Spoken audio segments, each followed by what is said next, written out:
Hello again. This month I want to talk to you about lying and a very dangerous condition that I see in people around me when lying becomes second nature. I'm not an avid follower of the world news, but I do read the headlines on the internet. I couldn't live with a television because I look upon it as an open sewer delivering the garbage and stuff of the world, the spirit of the world, into my home, and I couldn't live with that. Now that's an extreme view, but it's a decision I've taken because I don't want that spirit of unbelief to affect me too much, so I keep my exposure to the news to a bare minimum. But even someone like me, I cannot help noticing that from the top of society, even to the poorest, people instinctively lie. So many just lie. I do admire the BBC. It's not a perfect organisation, but its members and reporters do try and present the unbiased truth to the world. And very, very brave reporters go into war zones and difficult situations, disaster areas, to bring the truth to the world. Then when you hear politicians who are questioned about certain situations just lie, blatantly lie into the cameras, looking straight in the camera and lying and speaking just the opposite of what you've just seen as the truth, it really is shameful. Many politicians have become so skilled at lying that they do it automatically. It's become second nature. I heard somebody say recently, which I found amusing, I wouldn't trust a politician to run a bath, never mind run a country. So I've not got great faith in politicians. They're liars, as many other people are. But it's not just politicians, even doctors. Doctors? Yes, doctors. Now, in the old days, if you wanted the truth, you went to see a doctor because a doctor was somebody honourable, somebody you could trust. But now we find that many doctors are prescribing drugs to their patients simply because it's to their financial interest to do so. They get a commission from the drug companies. Disgraceful, but true. Throughout all the strata of society in all countries, lying is so commonplace. It's just that politicians get noticed more because they're in the spotlight. In fact, it's too naive of people to believe a person's word as the truth. My wife and I say this, okay, we believe you, but we will verify it. I don't believe that's a cynical standpoint, a cynical way of thinking. It's just that we don't want to be deceived. On the mini stage of our lives, as we go to the supermarket or the shops, we have to verify things. Produce is sometimes untruthfully labelled. A recent example is with some salmon we found. You probably know by now and from the website that I'm pretty health conscious.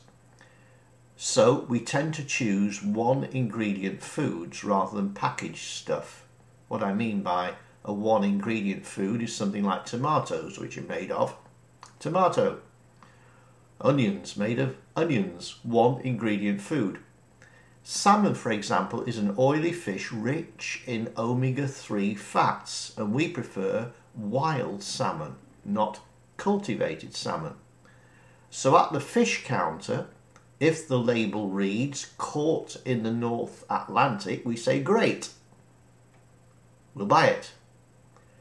But we found out that there's just a small problem. At the moment, salmon fishing is illegal in the North Atlantic as fish stocks are so low. So the salmon is falsely labelled and in fact is reared on a fish farm near the North Atlantic, and it's not going to be the wild salmon that we thought we were buying. It's salmon with unhealthy antibiotics and hormones to fatten it up.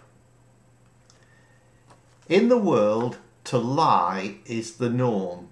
The devil runs the world's system, which is based on greed, corruption, and profit margins.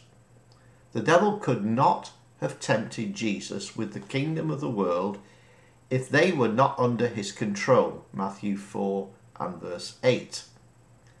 And the devil, of course, is the father of lies. John 8:44. Before the new birth happened in our lives, our corrupted nature, our old man, the Bible says, is to lie just like the rest of mankind. Ephesians 2 and verse 3. We were just automatic liars before we got born again. Now, lying is based on fear.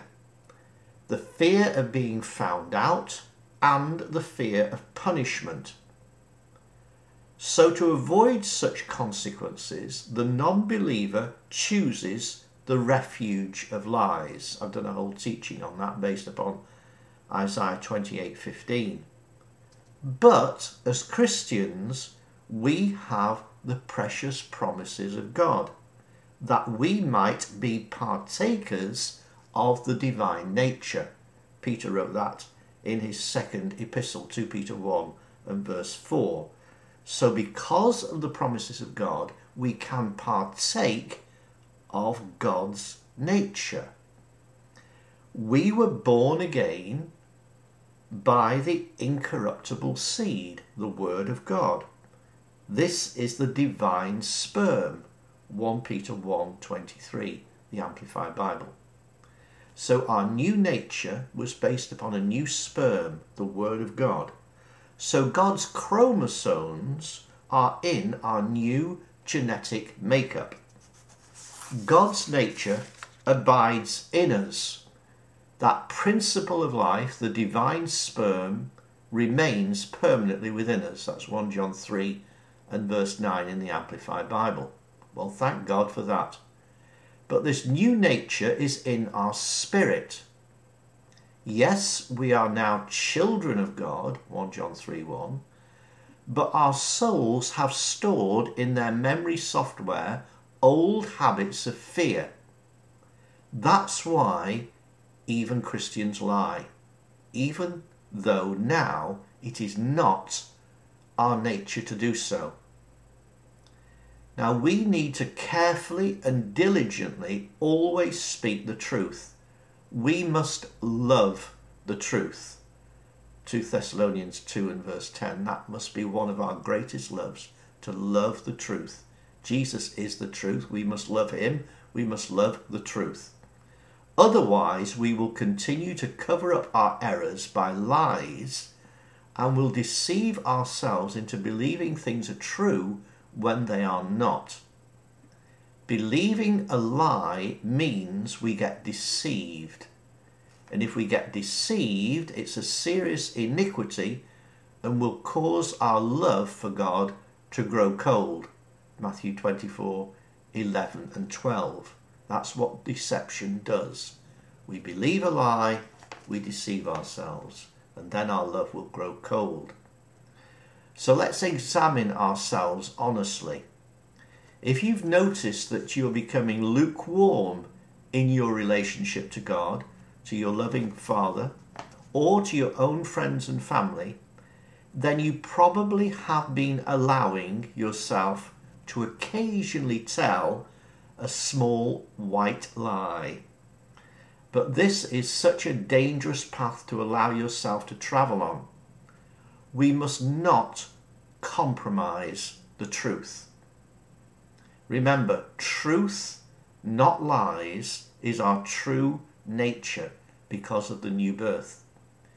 Jesus is the way, the truth, and the life, John 14:6, and we live in him, not in the corrupt world which is totally devastated by lies. So, don't let lying enter into your thinking anymore. It's not our second nature. We've got a second nature from God, our Heavenly Father. That's the truth of it. So meditate on that, and I'll see you next month. God bless you. Thanks for listening.